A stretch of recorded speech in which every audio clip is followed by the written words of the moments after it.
Welcome to Let Me Fix This. Enjoy the video.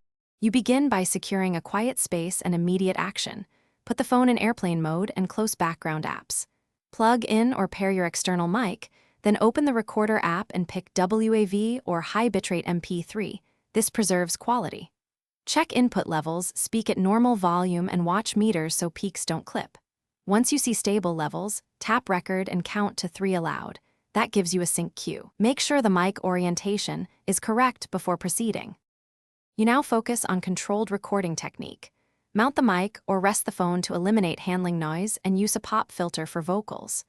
Monitor input levels and aim for peaks near -6 dB to preserve headroom. If the meter hits red, reduce gain immediately. When manual gain is available, set it to avoid automatic pumping.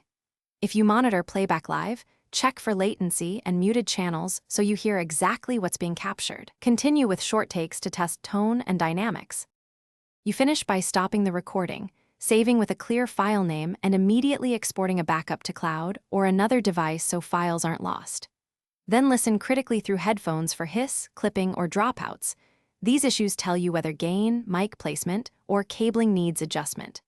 If you spot problems, lower input gain first, swap cables or try the internal mic, and restart the app or phone if glitches persist. One final tip: keep a short test file before every session to confirm settings. Thanks for watching. If you found this helpful, don't forget to like and subscribe.